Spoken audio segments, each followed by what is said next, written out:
نحمده ونصلي ونسلم على رسول الكريم اما بعد فاعوذ بالله من الشيطان الرجيم بسم الله الرحمن الرحيم ورفعنا لك ذكرك صدق الله العظيم وصدق رسوله النبي الكريم الأمين الصلاة والسلام عليك يا سيدي يا رسول الله وعلى آلِكَ وَأَصْحَابِكَ يا خاتم النبیین۔ تحریک لبیک یا رسول اللہ، تحریک لبیک پاکستان کے تمام ذمہ داران، تمام عشاقان مصطفیٰ علیہ تحیت و ثنا، آپ حضرات نے جس انداز میں نبی علیہ الصلوۃ والسلام کی عزت آبرو پر پہرا دینے کے لیے 15 نومبر کو لیاقت باغ سے ہوتے ہوئے فیض آباد پہنچے ہیں، حضرت ابو ایوب انصاری نے پوری رات پہرا دیا تو میرے آقا نے فرمایا اللہم احفظ ابا ایوب کما بات یحفظنی، یا اللہ ابو ایوب انصاری نے جیسے پوری رات میرا پہرا دیا، یا اللہ ہمیشہ ان کی تو حفاظت فرما، اور جو تم ہمارے تحریک لبیک یا رسول اللہ کے ساتھ کر رہے ہو یہ آپ کے لیے مناسب نہیں ہے۔ میں بڑا محتاط لفظ بول رہا ہوں، سدا بادشاہی میرے رب کی ہے، وفا موختی ازما بکار دیگراں کر دی۔ وفا تم نے اسلام سے سیکھی، مراد یہ ہے کہ اسلام آباد یہ مسلمانوں کی جو ہے وہ جگہ ہے اور اس کے لیے لاکھوں مسلمانوں نے قربانیاں دی۔ وفا موختی ازما بکار دیگراں کر دی، اور ربودی از گوہر ماں نثارے دیگراں کر دی۔ ہیرے جواہرات تم یہاں سے لوٹتے ہو اور وہ نچھاور غیروں پر کرتے ہو۔ سدا بادشاہی میرے رب کی ہے، اس حد تک آگے نہ جاؤ کہ پھر تمہیں بھاگنے کے لیے اللہ کے غضب سے جگہ بھی نہ ملے۔ مٹے نامیوں کے نشاں کیسے کیسے، اور زمین کھا گئی آسماں کیسے کیسے۔ آپ کو جو بھی حضور نے فرمایا مومن بزدل تو ہو سکتا ہے، جھوٹا نہیں ہو سکتا۔ جو تمہیں غلط رپورٹیں دیتے ہیں ایجنسیوں والے، ایک دن عدالت لگنی ہے جہاں ایک بلی کو باندھنے والی عورت جہنم میں چلی گئی، حضور نے فرمایا میں نے دیکھا اس کا چہرہ نوچ رہی تھی۔ تو تم ان حضور کے غلاموں پر جیسے شیلنگ کرتے ہو اور جس بے دردی کے ساتھ تم ان کو گرفتار کرتے ہو، پھر لبیک کے نعرے کے اوپر تم مارتے ہو ان کو، تو جس دن آپ عدالت بیسی تل تل لکھیا بھرنا، اور عدالت اب یہاں بھی لگنے والی ہے۔ سدا یہ نہیں رہنا، سدا نہیں رہنا۔ یہ تمہیں تمہاری ایجنسی نے خبر دی کہ ہم جی فرانسیسی ایمبیسی کے اوپر حملہ کرنے جا رہے ہیں، ہمارے تو تصور میں بھی یہ بات نہیں تھی۔ کیوں جھوٹ بولتے ہو؟ فنجعل لعنۃ اللہ علی الکاذبین، کیوں جھوٹ بولتے ہو؟ یہ چمکتے ہوئے چہرے، یہ سارے، یہ سادات، حافظ قاری، آپ ان سے اگر پوچھ لیں جی آپ کا کیا مطلب ہے، کیوں جا رہے ہیں، ہم آپ کو بتا دیتے کیوں جا رہے ہیں۔ میں نے ادھر بھی وہی تقریر کی، کراچی میں بھی وہی کی۔ چڑھتی ہے جب فقر کی سان پہ تیغ خودی، تو پھر ایک سپاہی کی ضرب کرتی ہے کارِ سپاہ۔ جن کے تم کہنے پر مسجدوں میں جوتوں سمیت داخل ہوتے ہو، اور جن کے کہنے پر تم حفاظ اور قراء اور علماء اور سادات کو اور علماء رسول پر ظلم و ستم ڈالتے ہو، تو آپ کو پتہ ہے حضور نے کیا فرمایا، من آذا مسلما فقد آذانی۔ حضور نے فرمایا جس نے کسی مسلمان کو دکھ دیا اس نے تو مجھے دکھ دیا، اور پھر رسول اللہ کے نعرے پر تم لوگوں کو مارتے ہو۔ یہ میں بالکل کھلی بات کر رہا ہوں آپ سے جو یہاں مخبر بیٹھے ہیں نا، جھوٹ ہی ہے. الصدق ینجی والکذب یہلک. 72 سال تم نے جھوٹ بولا نا، تو آج پوری دنیا میں پاکستان کو تم نے تباہ کر دیا. نہ کوئی کرنسی کی وقت رہی، نہ ہمارے پاسپورٹ کی وقت رہی، نہ ہماری اشیاء کی وقت رہی. کہتے یہ پاکستانی بنی ہوئی ہے، چھوڑو چھوڑو چھوڑو، یہ پاکستانی پاسپورٹ ہے، ان کو لائن میں لگا دو. گراؤ، جلاؤ، بندے مارنا اور دکانیں لوٹنا، ہمارے کروڑوں میں حصے میں بھی کسی کارکن کے دل میں بھی نہیں آئی یہ بات. کل جو ظلم تم نے کیا، یہ بھوکے پیاسے بیٹھے رہے اور رات 4 بجے سے لے کر صبح 9 بجے تک. ایک دن تو عدالت لگنی ہے نا. کوئی بات نہیں، انشاءاللہ یہ بات پھر تو ہے نا، یہ کوئی مسئلہ ہے؟ نہیں، یہ تو ہونا تھا. اللہ تعالیٰ پھر ایسے ہی عطایا علی متن البلایا. ہاں، جو اللہ کے انعامات ہوتے ہیں نا، وہ تکلیفوں کی پشت پر سوار ہو کے آتے ہیں. ہاں، نہ کوئی ہمارا کارکن اس قسم کی جناب وہ باتوں میں ملوث ہے تو آپ ہمیں بتائیں. میں بھی موجود ہوں، شاہ جی موجود ہیں، اے موجود ہیں، نتیش شاہ جی موجود ہیں، ہمارے سرپرست عالم موجود ہیں، ہمارے شاہ جی آگے بیٹھے ہیں، سید ظہیر الحسن شاہ صاحب موجود ہیں. آپ کو کیا مسائل ہے ہم سے؟ وہ جو درد ہے نا، وہ اصل بتائیں آپ کو. ہاں جی، وہ بتائیں. وہ درد تو ہے جو وہ تو قیامت تک رہنے ہیں. اور یہ نہ ہو کہ قیامت والے دن وامتاز الیوم ایھا المجرمون میں تم بھی کھڑے ہو جاؤ. اور اس دن پھر یوم یعض الظالم علی یدیہ، اس دن پھر اپنے ہاتھ کاٹو کہ ہائے ہم نے لبیک والوں کے ساتھ یہ ظلم کیوں کیے تھے. لیکن آج لے ان کی پناہ. کوئی ہمارے مقاصد ایسے نہیں ہیں. آپ کو ایجنسیاں غلط رپورٹ دیتی ہیں اور انشاءاللہ یہ قیامت والے دن انگلیاں بھی بول پڑیں گی. جو تم ہمارے خلاف جھوٹ لکھتے ہو نا کہ یہ منصوبے بنا رہے تھے، یہ دہشت گردی کرنا چاہتے تھے، ہمارے یہ مقاصد میں بات نہیں ہے. ہم تو اتنا چاہتے ہیں کہ بس سفیر نکال دو، بات ختم. ہم نے کیوں اس کو آگ لگانی ہے؟ ہم تو یہ جو ادھر کھڑے ہیں نا، وہ درخت کا پتہ کاٹنے کے لیے بھی ہم تیار نہیں ہیں. اب تم ہم سے کون سا وہ سند لینا چاہتے ہو؟ وہ ذرا سند اختیار کر کے مجھے بھی لاہور بھیج دینا کہ پاکستان کی اس طرح بندہ محب وطن ہوتا ہے، یہ سند ہے اس کی. ہاں، ہمارے شاہ صاحب کو بھی بھیج دینا اور ہم پھر آپ کو اس پر سائن کر کے بھیج دیں گے کہ جی محب وطن وہ ہوتا ہے. میں آگے حذف کر رہا ہوں سارے. ہاں، محب وطن کون ہوتے ہیں میں حذف کر رہا ہوں ساری باتیں. ہاں جی، یہ باتیں ہم نہیں کرنا چاہتے. ہم رسول اللہ کے غلام ہیں اور حضور کی عزت کے لیے ہم باہر نکلے ہیں. تم نے ڈاکہ مارا ووٹوں پر، ہم نے کوئی احتجاج کیا؟ کہ کچھ بھی نہیں کیا. آئندہ بھی ڈاکہ مارو گے تو کیا کرو گے؟ سدا تم نے رہنا ہے. حضور کا دین تو آنا ہی آنا ہے. یہ شاہ صاحب نے جو گفتگو کی ہے نا، اقبال قلندر لاہوری کہتا ہے حلقہ درویشاں وہ مرد خدا کیسا. اے حلقہ درویشاں وہ مرد خدا کیسا، وہ جس کے گریباں میں ہنگامہ رستا خیز.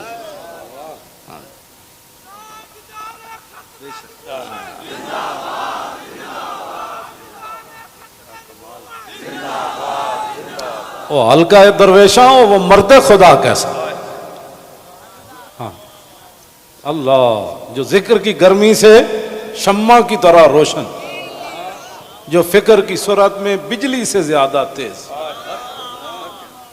حلقہ درویشاں وہ مرد خدا کیسا.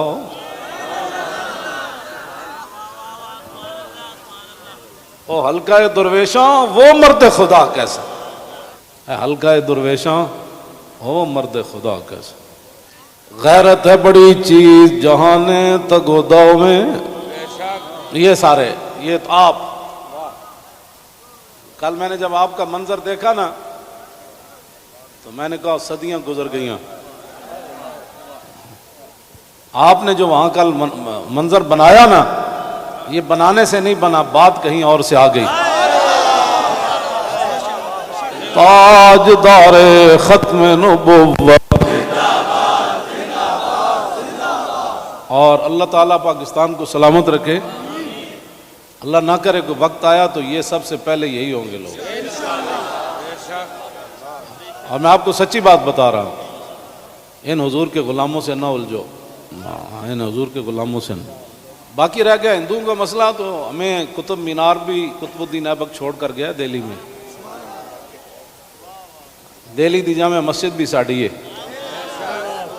آگرہ دا تاج محل بھی ساڑا ہے، بابری مسجد کا ساتھ جو تم نے کیا اس کا بدلہ تو ہم نے لینا ہے۔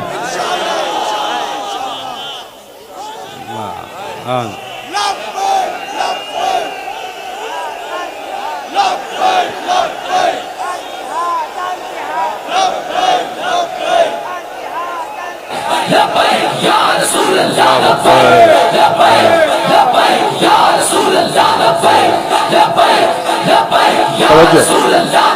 آپ کو بھی ہماری سمجھ نہیں آئی، اللہ آپ کو سمجھ عطا فرمائے، آپ کو سمجھ عطا فرمائے۔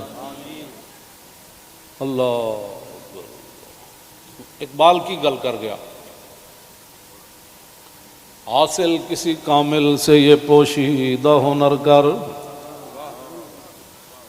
حاصل کسی کامل سے یہ پوشیدہ ہنر کر، کہتے ہیں کہ شیشے کو بنا سکتے ہیں خارا۔ اور جو آپ کر رہے ہیں، دین ہاتھ سے دے کر اگر آزاد ہو ملت، رسول اللہ کی عزت پر بات بن گئی، اور پھر قبر کے اندر رسول اللہ نے پوچھ لیا، ہاں جی وہ آئے تھے تو آپ بجائے اس کے ان کے ساتھ کھڑے ہوتے آپ ان کو مارتے رہے، آپ ان کے خلاف پرچے کاٹتے رہے، اس طرح نہ کریں، آپ کی بڑی مہربانی ہے، ہم سے بڑا کوئی محب وطن کوئی نہیں، اور ہم سے بڑا کوئی رسول اللہ کے دین کی بات کرنے والے بڑے بڑے ہیں، میں بھی ان کے ساتھ شامل ہوں، یہ نہیں میں کہتا، بڑے بڑی دنیا موجود ہے، میں تو اب بھی نیچے بیٹھنا تھا، ان حضرات نے کہا نہیں اوپر بیٹھے۔ ان حضرات نے کل جو قیادت کی ہے آپ حضرات کی، اور آپ نے جو قربانیاں دی ہیں، صدیوں کے بعد لوگ کہیں گے نہیں یہ ایسے ہو نہیں سکتا، نہیں ہو سکتا، ایسے ہو سکتا ہے۔ میڈیا والے ہمارے اپنے بچے ہیں، ان کو بھی ہم کہتے ہیں کہ قیامت والے دن حصل ما فی الصدور بھی ہوگا۔ میں اس وقت سینے میں کیا سوچ رہا ہوں، آپ کیا ہیں، یہ بھی راز نکال کر رکھ دیے جائیں گے۔ تو اگر یہ تمہاری یہ باتیں حضور کے کام نہ آئیں، تمہارا یہ کیمرہ، یا تو ہم غلط کام کر رہے ہو نا، تو پھر آپ بالکل ہمارے خلاف بات کریں۔ جب صرف بات رسول اللہ کی عزت کی ہے، آپ آگے لگیں نا، ہم آپ کے ساتھ ہیں، آپ آگے لگیں، ہم آپ کے ساتھ ہیں، کوئی بھی آگے لگے، ہماری ویل چیئر پیچھے رہ گئی، ہمارے یہ قائدین پیچھے رہ گئے تو بات کرنا، اس طرح نہ کریں ہمارے ساتھ۔ ادھر جو بیٹھے ہیں نا، وہ درد دل رکھنے والے کوئی پاکستان کے بارے میں، وہ ہماری بات اگر ان کے کان صحیح ہیں تو وہاں تک پہنچائیں۔ لوگوں کے گھروں میں سیڑھیاں لگا کے داخل ہونا، پتہ ہے نا رسول اللہ کنگھی فرما رہے تھے تو ایک بندہ آیا تو اس نے دستک دی، تو پھر وہ جو دروازے کے سوراخ ہیں انہوں نے پھر وہاں سے دیکھا تو رسول اللہ وہ کنگھی لے کر جلدی سے آئے، اور میں قریب تھا کہ میں اس کی آنکھ نکال دیتا۔ ہم نے جن کا کلمہ پڑھا ہے نا، اور تم نہ کسی عورتیں دیکھتے ہو، نہ بچیاں دیکھتے ہو، نہ بچے دیکھتے ہو، نہ مسجد دیکھتے ہو، اور یہ میڈیا والے قیامت والے دن مسجدیں تو اٹھا کر رکھ دی جائیں گی، لیکن میڈیا کا سامان نہیں رکھا جائے گا، یہ ان پلڑوں میں رکھا جائے گا۔ تو اس دن پھر کیا ہوگا؟ آپ کم از کم مسجدوں کے تقدس کا تو خیال کریں کہ بھائی جوتوں سمیت مسجدوں میں داخل ہو جاتے۔ ایک وہاں دروازہ توڑا گیا تو پورا میڈیا چیخا، حجی یہ کیا ہو گیا، کیا ہو گیا؟ تو آپ کو پتہ ہے کتنے مسجدوں کے دروازے انہوں نے توڑے، کتنی مسجدوں میں جمعہ نہیں ہوا، کتنے اماموں کو اٹھا لیا گیا، کتنے خطیبوں کو اٹھا لیا گیا، اس جرم میں کہ لبیک کا نعرہ لگانا ہے، یہ تو لگنا ہے۔ میرے آقا و مولا اونٹنی پر سوار ہو کر تشریف لے جا رہے ہیں، یہ ہمارے لیے تھا، ورنہ وہاں اس اونٹنی نے کیسے پھسلنا تھا، اونٹلی پھسلی، حضرت طلحہ بن عبید اللہ چھلانگ لگا کر رسول اللہ کو جا کے ہاتھ رکھا، جعلن اللہ فداک یا رسول اللہ۔ حضور آپ کی اونٹنی کیوں پھسلی؟ میں جو قربان ہونے کے لیے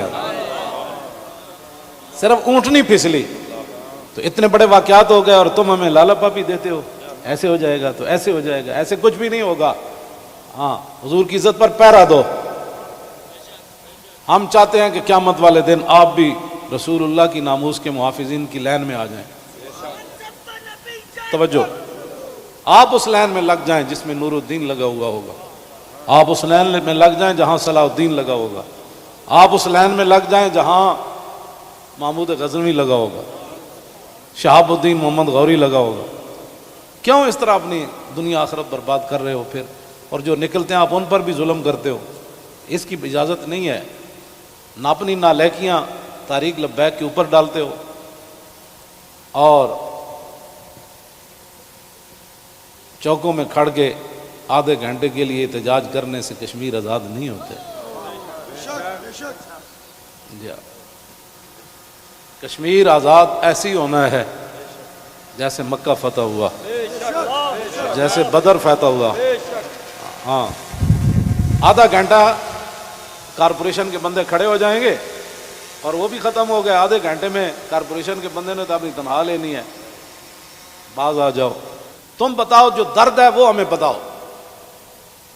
پاکستان جن مقاصد کے لیے بنا وہ تو یہی ہے جو ہم یہاں بیٹھے ہیں۔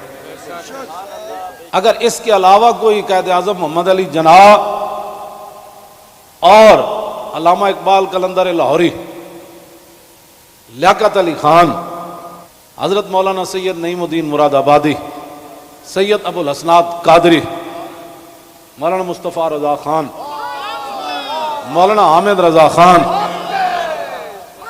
اگر ان کے کوئی اور مقاصد تھے تو ہم نہیں سمجھ سکے، آپ ہمیں لا کر دکھائیں۔ اس طرح نہ کریں۔ پاکستان ہمیشہ جو قومیں بنیادیں چھوڑ دیتی ہیں وہ قومیں ختم ہو جاتی ہیں۔ بنیاد پر ہی تو ہم کھڑے ہیں۔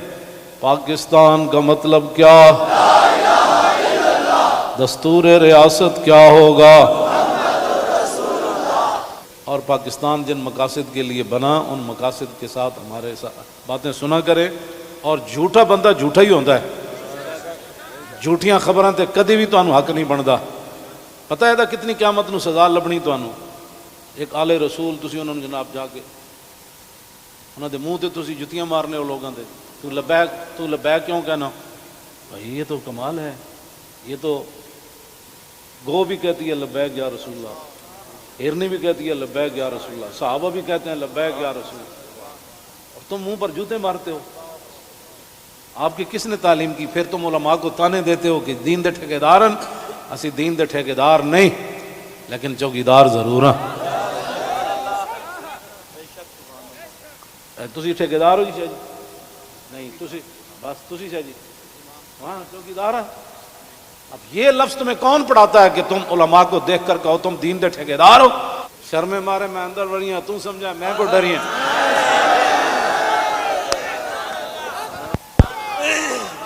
یہ کیڑی بات؟ یہ کیا بات مال ہے؟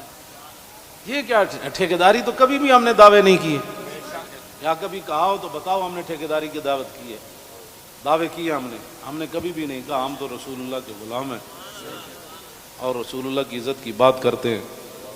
اور اگر یہ جو مجمع ہے اور یہ جو عاشقان مصطفیٰ، اس کے مقابلے میں آپ کے پاس دنیا میں کوئی بندے ہیں نا تو وہ میرے سامنے لاؤ۔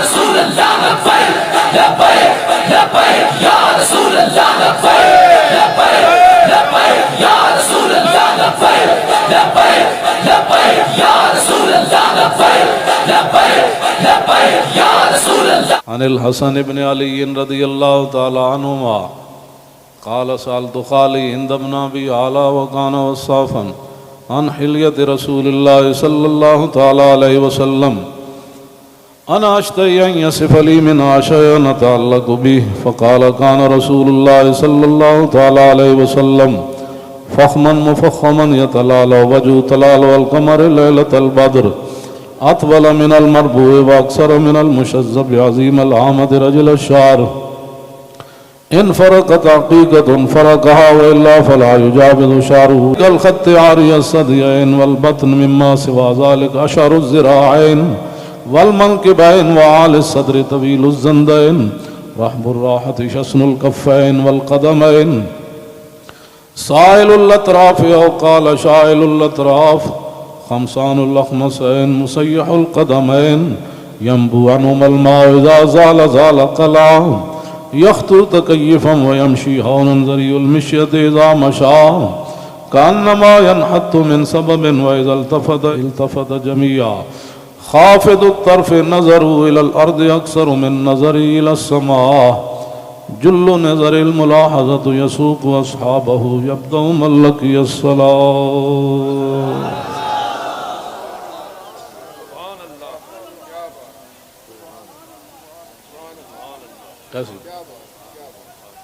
عن الحسن بن علي رضي الله تعالى عنهما قال سألت خالي هند بن أبي هالة وكان وصافا قلت صف لي منطق رسول الله صلى الله تعالى عليه وسلم قال كان رسول الله صلى الله تعالى عليه وسلم متواصل الأحزان دائم الفكرة ليست له راحة طويل السكت لا يتكلم في غير حاجة يفتتح الكلام ويختمه بأشداقه وفي رواية بسم الله ويتكلم بجوامع الكلم كلامه فصل لا فضول ولا تقصير ليس بالجافي ولا بالمهين يعظم النعمة وإن دقت لا يذم منها شيئا غير أنه لم يكن يذم زواكا ولا يمدحه ولا تغضبه الدنيا ولا ما كان لها فإذا تعدي الحق لم يكن لغضبه شيء حتى ينتصر له ولا يغضب لنفسه ولا ينتصر لها وإذا أشار بكفي كلها وإذا تعجب قلبها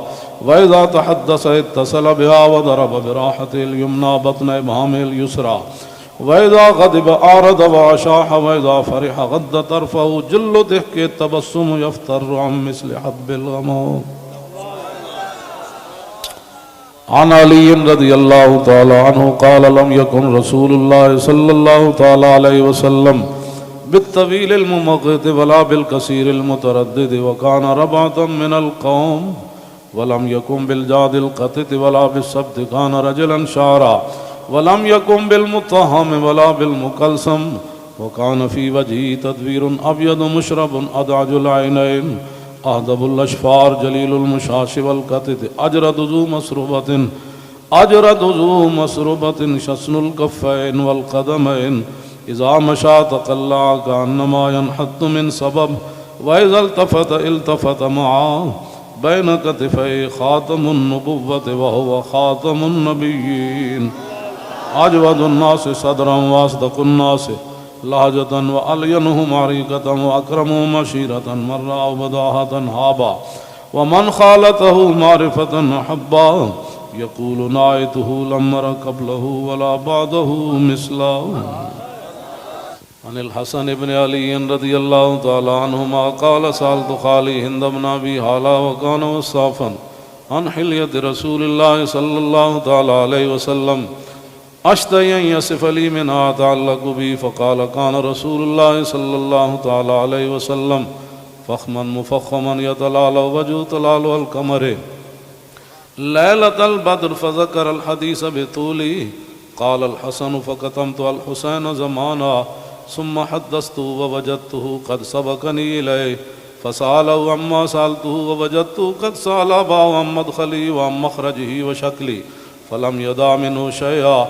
قال الحسين سألت أبي عن دخول رسول الله صلى الله تعالى عليه وسلم فقال كان إذا آوى إلى منزله جزا دخوله 3 أجزاء جزءا لله عز وجل وجزءا لأهله وجزءا لنفسه ثم جزا جزء بينه وبين الناس فيرد ذلك بالخاصة على العامة ولا يدخر عنهم شيئا. وكان من سيرته في جزء الأمة إيثار آل الفضل بإذنه وقسمه على قدر فضلهم في الدين فمنهم ذو الحاجة ومنهم ذو الحاجتين ومنهم ذو الحوائج فيتشاغل بهم ويشغلهم فيما يصلحهم والأمة من مسألتهم عنه وإخبارهم بالذي ينبغي لهم ويقول ليبلغ الشاهد منكم الغائب وأبلغوني حاجة من لا يستطيع إبلاغها ثبت الله قدمه يوم القيامة لا يذكر عنده إلا ذلك ولا يقبل من أحد غيره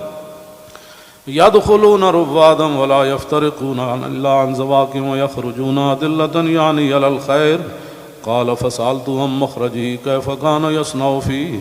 قال كان رسول الله صلى الله تعالى عليه وسلم يخزن لسانه إلا فيما يعنيه ويؤلفهم ولا ينفرهم ويكرم كريم كل قوم ويوليه عليهم ويحذر الناس ويحترس منهم من غير أن يطوي على أحد منه بشره وخلقه ويتفقد أصحابه وسأل الناس عما في الناس ويحسن الحسن ويقويه ويقبح القبيح ويوهيه معتدل الأمر غير مختلف فيه لا يغفل مخافة أن يغفلوا أو يملوا لكل حال عنده وتعد لا يكسر عن الحق ولا يجاوزوه.